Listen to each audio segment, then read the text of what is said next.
With the 2025 draft approaching, many of Bears fans have their opinion on the number 10 pick. Bishop and I are going to share ours with you guys right after this.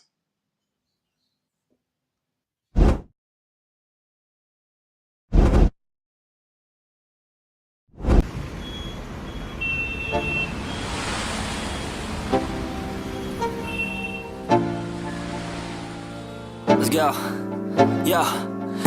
Get up, nah, I ain't a quitter. Toss me the ball, I'm a really big hitter. Big picture, I'm a straight killer. Rising the song to the highest bidder. Got juice, got gas, I'ma move fast. New shoes, new tracks, like who's that? I'm new, come back, better than last. Yeah, it's a new me, never gonna look back. Never gonna look back. Cause damn, I was built to last. You move slow and I move fast. And that's facts.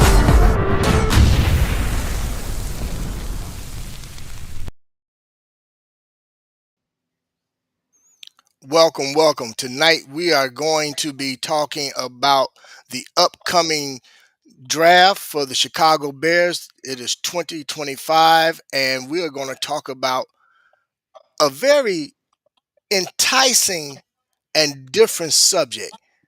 And the subject tonight is going to be the miseducation of the number 10 pick in this year's NFL draft for the Chicago Bears. It is your man, the Bishop, in the house, along with his co-host and his partner, D Nice. D Nice, what's going on, baby? What's We're poppin', man? going What's to good, kind of, man? hey, you ready to unwrap this, man? We finna dig into some stuff, man. You know, we was talking offset, and I'm Yes. excited, man, to kind of share some information that kind of been jumping around in my head, and of course, I shared it with you and with Trax a little earlier, man. And Yeah. let's just dive into it. I'm not gonna get into all that, and we're gonna hold the pleasantries to the end. Um, what do I mean by the miseducation of the number 10 pick? So here's my take on it. The number 10 pick to the Chicago Bears this year is just like the number one pick was to them last year. Everybody's gonna say, Bishop, what do you mean? Understand it and just take a moment here to think outside the box for a minute, would you? The number 10 pick, everybody's saying that the Bears need a tackle or they need a running back. Well, or we've even heard some people say maybe they should draft a tight end. This is my thought on it. And all those takes are valid takes, but here's a little something that I want to add to it. What if the Bears shopped that number 10 pick just like they were shopping that number one pick? Meaning, who else needs a quarterback?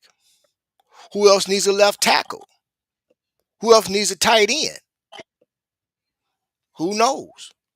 Now, somebody can easily move up to get that by using the Bears at that number 10 pick because there's one key player that's going to be part of this draft that I think can really shake it up, scramble around as if you're playing dominoes. And that young man is by the name of Shador Sanders. And I'm going to tie all together here and just get you to think outside the box. Now, right now, there's been a lot of speculation and talk about Shador potentially maybe falling out of the first round or being picked later in the first round, as early as the second round. Um, but just figure this. What if? Because the New York Giants had him come out and they actually had another workout with him, and and a lot of people don't know, the New York Giants is the only NFL team who has attended every one of his single games this past season, and they've been connected to him during the off season. Is that the type of behavior of a team that's not interested in a player? Think about it. Think about it. So let's just say Shador Sanders gets picked at number 3 by the New York Giants. How that really scrambles everything and how that affects all the other teams in the draft. I strongly believe that Shador Sanders uh, is the best quarterback in this year's draft. Now, and I'm not saying that because I am a Deion Sanders fan or a Shador Sanders fan.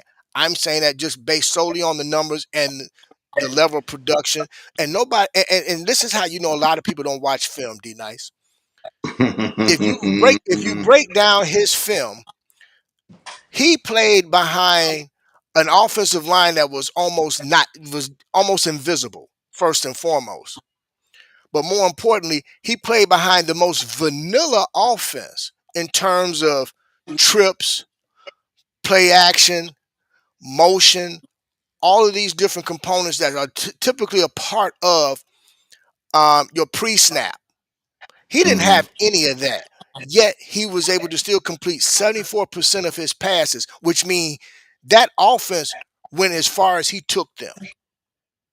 That's why I proclaim and feel that he is the best quarterback in this year's draft. But besides that, him being the key or the chess piece that's going to shake up this entire, and I mean this entire draft, because if the New York Giants do what I think they're going to do, which is Mhm. draft him and have him in that quarterback room with Russell Wilson and Jameis Winston, which to me are two great mentors for him to have in terms of how he can become an actual professional at the NFL level, but Mhm. but more importantly, how to go about his business as a quarterback.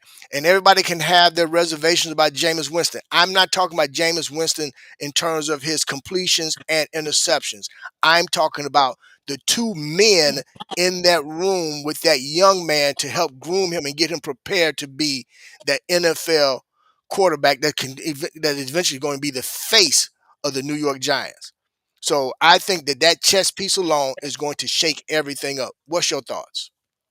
I'm in agreement on that. But just say, just for the sake of this conversation, just say he doesn't go to the Giants. Just say that there's a team that likes him, just naming one, Pittsburgh Steelers. Just say the Pittsburgh Steelers are interested in him. We have the number 10 pick here in Chicago, the Bears. What are the Steelers interested in him enough to come up and give us some kind of conversation about our number 10 pick? You know what? That It's funny you asked that. No, it's funny you asked that. Think about this. We have a relationship with the Pittsburgh Steelers. We might not have liked a couple of the trades that we've made with them, but we have a relationship with them in terms of trade partners. So I'm not opposed to that, and in all honesty, I'm glad you brought it because that was going to be my next. That was going to be my next spin on it. But I'm going to let you continue on with that because I actually like that scenario a whole lot better than the New York Giants. right, because we will benefit.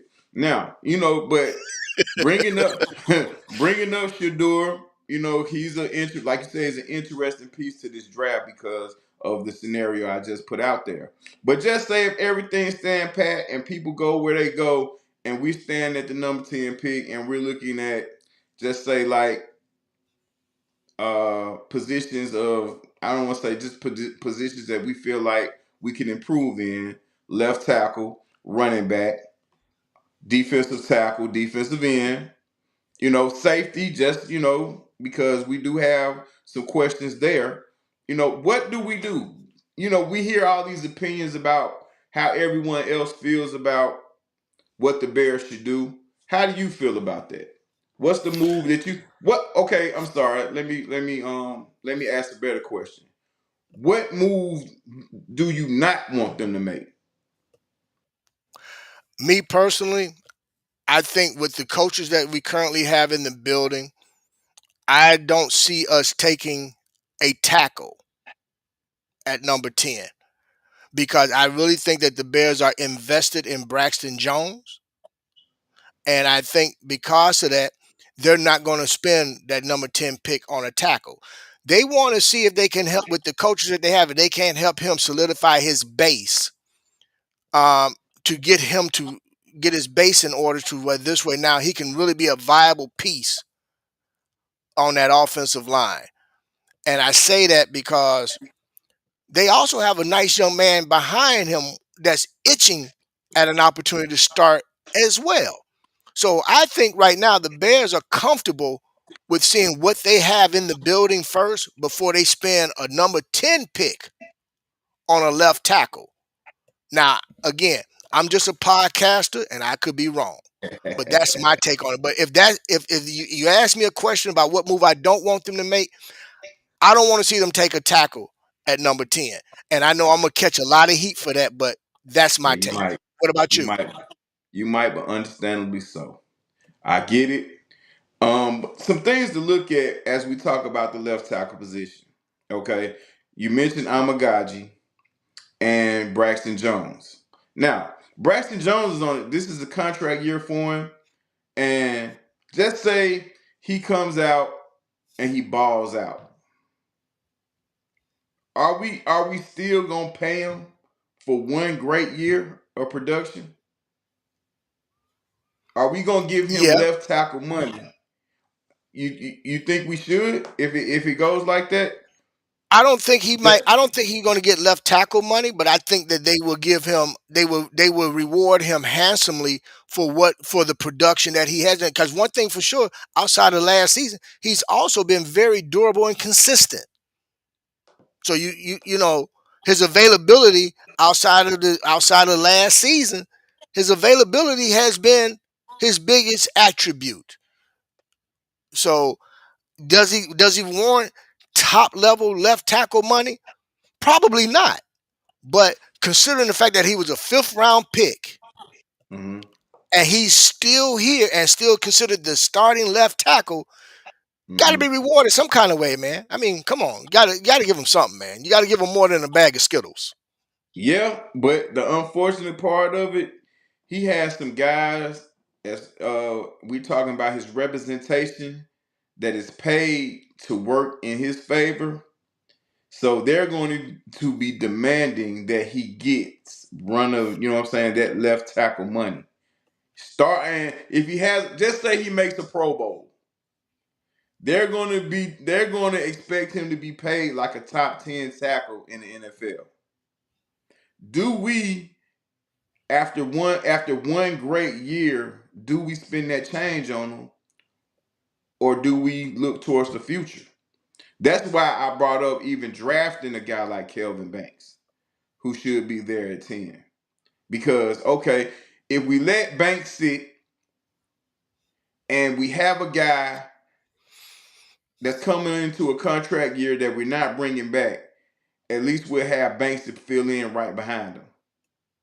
You know what I mean? This is just a scenario. Not saying that it has to go that way because honestly, I'm not a fan of drafting the guy at 10 for him to sit. I'm not a fan of that. I'm with you on that. You Neither am know, I. I guess only because time would tell, right? right, especially if they're not going to start him. So listen, I think the Bears are in a great position at number 10. I think they have the league at you know what I'm saying, the league at their feet at number 10. A lot of people They may be scratching their head and wonder why I feel that way. It's because it's just so many unknowns. That's why we named this thing the miseducation because no one really knows. We are all fans that want the best for the Bears, and we also have favorites that we would like to see in the Bears uniform. But even the experts, they don't know either. We'll all find out on draft day, I guess. we're gonna find out next Thursday night. That's for sure. Yes, That is definitely indeed. for sure. Next Thursday night, we will find out. But one way or the other, they can either get it right or they could get it wrong. I'm leaning on the side of they're gonna get it right because they have the options that many other teams don't have. But you know what? Indeed. We'll get at that on another day. With all that being said, everybody, we just want to say thank you very much for tuning in with us. Stay tuned because we got more to follow. But until the next time, bear down.